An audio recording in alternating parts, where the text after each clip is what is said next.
సుబ్బారావు గారు మీరేదో అడుగుతున్నారండి. ఒక్క నిమిషం, సుబ్బారావు గారు ఏదో అడుగుతున్నారు. అఫ్కోర్స్ మీరు అన్నట్టు మీరు వాడిన 2 పదాలు అన్పార్లమెంటరీయే కాదన్ను. వేరే అంతకు మించిన పదాలు కామెడీ షోస్లో, టీవీల్లో కామెడీ షోస్లో వస్తున్నాయి. అలాగే మన తెలుగు సినిమాల్లో కూడా వస్తున్నాయి. సెన్సార్ గడప దాటి వస్తున్నాయి. సో మీరు అన్నట్టు అప్పుడు ఎలాంటి స్పందన కనపడలేదు. బట్ శివాజీ ఎందుకు టార్గెట్ అయ్యాడు? ఏమో సార్, నేను చిన్నోడిని, నన్నంటే ఎవరు అడగరనేమో. లేదు దీన్ని సింపతి కార్డు అని ఎందుకు వేసుకోవాలా? వాళ్ళకి మనం ఈజీగా దొరికాం. తప్పు జరిగింది కదా, నా వైపు తప్పు జరిగింది కదా, ఫేస్ చేద్దాం. శివాజీ గారు ఇందాక మాట్లాడుతూ, ఒక్క నిమిషం బ్రదర్, శివాజీ గారు ఇందాక మాట్లాడుతూ, సో ఒక అమ్మాయి డ్రెస్సింగ్ విధానంలో వాళ్ళు అక్కడ అబ్యూజింగ్గా ప్రవర్తించారు, టచ్ చేయడానికి ట్రై చేస్తున్నారు అన్నారు. అమ్మాయిలు సరిగ్గా డ్రెస్ చేసుకుంటే ఇలాంటి ఇబ్బంది ఉండదని చెప్తున్నారు. వాళ్ళకి సేఫ్గా ఉంటుందంటున్నా.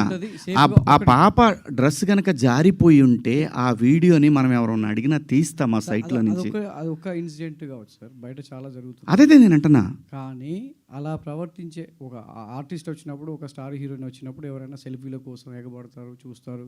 మీరు వెళ్ళినా కూడా మీతో సెల్ఫీ దిగడానికి ఇబ్బంది. అమ్మాయిలు కూడా మీ చుట్టూ తిరుగుతారు మీతో సెల్ఫీ తీసుకోవడానికి. ఒక సినిమా వచ్చినప్పుడు ఆటోమేటిక్గా యాక్టర్ ముందు జరుగుతూ ఉంటుంది. కానీ వాడి ఇంటెన్షన్ ఏంటో తెలియకుండా ఎవరైతే వాడు అమ్మాయి దగ్గరికి వెళ్ళాడో, హీరోయిన్ దగ్గరికి వెళ్ళి సెల్ఫీ తీసుకుందాం అనుకున్నాడా, లేదంటే అమ్మాయితో షేక్ హ్యాండ్ ఇద్దాం అనుకున్నాడా తెలియదు కదా. సో వాడికి ఏం చెప్తారు మీరు? అమ్మాయిలు డ్రెస్ సెన్స్ ఉండాలి, చాలా బాధ్యతగా ఉండాలి, వాడి విచక్షణ కూడా ఉండాలి కాబట్టి అలాంటి వాళ్ళకి కూడా చెప్పాలి కదా మీరు. కాదండి, నేను అంటున్నాను, మనం చెప్తే ఎవ్వడు వెండ. వాడు అంటాడు, నాకు అమ్మాయి ఆర్టిస్ట్ అండి, నేను పోయి మాట్లాడకూడదా, ఏమంటే ఫోటోలు ఇరా, అబ్బో అప్పుడే ఇవన్నీ వస్తాయి. మీరు చెప్తే హీరోయిన్లు ఎందుకు వింటారు? హీరోయిన్లు మంచి బట్టలు వేసుకోవాలి, వెళ్ళాలని మీరు చెప్పారు. కాదు, అది కూడా సినిమా చూసి మారతారనే సందేశాలు ఇస్తాం. ఎప్పుడోప్పుడు ఎక్కడో చోట మారుతుంది. గాంధీ గారు వదిలేసి ఉంటే స్వతంత్రం ఇప్పుడు కూడా వచ్చేది కదేమో. తగులుకొని పట్టుకొని లాగి లాగి లాగి నెహ్రూ గారు 9 సంవత్సరాలు జైల్లో ఉన్నాడు. ఏంది, మహిళని గౌరవించకుండా ఈ దేశం ఉండదండి. ఇప్పుడు మహిళని గౌరవించకపోతే ఇందిరాగాంధీ గారు 3 సార్లు ప్రధానమంత్రి అయ్యేవాళ్ళు కాదు. మన దేశమే కాదు, ఈవెన్ ఈ ఏషియన్ కంట్రీస్లో, ఎస్పెషల్లీ సౌత్ ఈస్ట్ ఏషియన్ కంట్రీస్లో మహిళకున్న గౌరవం అపారం. మగాడికి తెలుసు తను ఎంత ఇంపార్టెంటో. అసలు ఈ సృష్టి తిరుగుతుందే మహిళ చుట్టూ అండి. అమ్మనేవాడంటాడు సార్ మీరేది అడుగుతున్నారు. సోషల్ మీడియాలో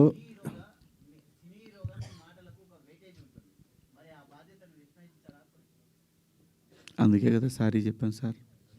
మళ్ళీ అదే ఇది నన్ను అడిగితే పర్లేదు, రేపు ఇంకో హీరోయిన్ అడిగితే ఆయన కూడా ఇదే చెబుతాడు, సారీ చెప్పాడు కదా, ఇంకో దాన్ని కాకుండా ఏదైనా అడుగుదాం అని అంటారు. సార్ మీరేదో అడుగుతారు. ఏదన్నా ఇష్యూ వచ్చినప్పుడు ఎవరన్నా ఏదన్నా మాట్లాడితే దొరుకుతాడు, బలి చేసేద్దాం అని ఒక బ్యాచ్ ఇప్పుడు చాలా ఎక్కువ మంది ఉన్నారు. సో అలాంటి బ్యాచ్కి మీరు మిమ్మల్ని కూడా దొరకపుచ్చుకుందాం అనుకున్నారు. సో దొరికేసాను తప్పే ఉంది.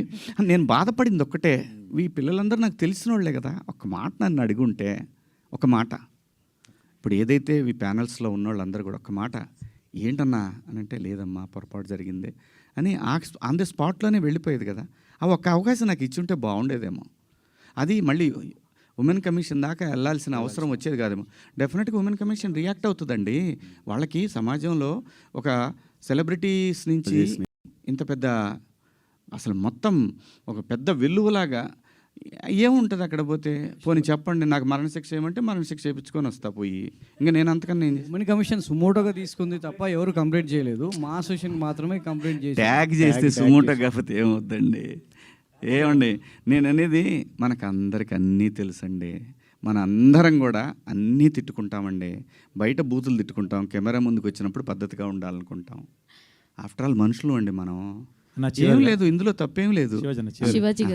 కామెంట్లు చూస్తుంటే ఎలాంటి బట్టలు వేసుకున్నా మహిళల పట్ల గౌరవంగా ఉండాలని బాయ్స్కి చెప్పమని చెప్పి మీతో చెప్పమంటున్నారు. ఏమంటారు మీరు దానికి? ఎలాంటి బట్టలు వేసుకున్నా గౌరవంగా ఉండాలి ఆడవాళ్ళతో అంటే చాలామంది నిన్న కామెంట్స్లో కొన్ని పదాలు వాడారమ్మా, నాకు ఆశ్చర్యం వేసింది ఆ పదాలు. ఎప్పుడన్నా సాయి పల్లవిని ఎవరన్నా టచ్ చేశారా? ఎప్పుడన్నా అనుష్కని ఎవరన్నా టచ్ చేశారా?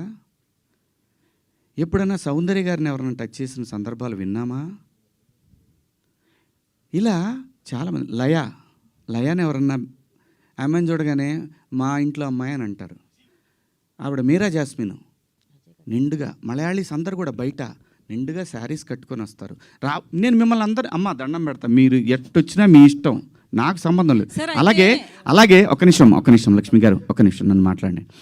అలాగే భూమిక గారిని ఎన్నోసార్లు వచ్చింది ఆవిడ, ఎవరన్నా టచ్ చేశారు ఆవిడ్ని? నేను అంటున్నాను, ప్రొవోక్ చేయకూడదు. ప్రొవోక్ చేసినట్టు అనిపించినప్పుడు మీరు అన్నదానికి కుర్రాళ్ళు, ఆహా నువ్వు ఇలా ఉంటావా, వాళ్ళు పందాలు వేసుకుంటారు. పిల్లలుండి చిన్నపిల్లలు, మన పిల్లలు వాళ్ళు. నేను అంటాను, మనం ఎందుకు అవకాశం ఇవ్వాలి అనేది నా ఉద్దేశం తప్ప, మీ ఇష్టం అండి. మీరు బట్టలు వేసుకున్నా, ఇంకా మంచి బట్టలు వేసుకున్నా, ఆ తర్వాత మీ ఇష్టం, మీ ఫ్యామిలీ, మీరందరూ సమాజానికి అగెన్స్ట్గా వెళ్ళినా ఉన్నా, నేను మాత్రం కోరుకునేది ఒకటి, ఈ జనరేషన్ ఆడపిల్లలకి, అమ్మా నేను ఒకటి చెప్తున్నాను, మిడిల్ క్లాస్ ఎక్కువ ఈ దేశంలో, మరీ ముఖ్యంగా మన తెలుగు పిల్లలు. నేను చెప్పేది ఒకటేది, మీరు పాటించమని నేను అంటల్లా, జరిగే అనర్థాల గురించి మాత్రం చెప్తాను. జాగ్రత్తగా ఉండండి, ఇంతకన్నా నేను చెప్పేది ఏం లేదు. Thank you. సార్ ఒకటి లాస్ట్ క్వశ్చన్. లక్ష్మి గారు ఎందుకండి ఊరికే అనవసరంగా అన్నారు కదా సార్ శ్రీదేవి.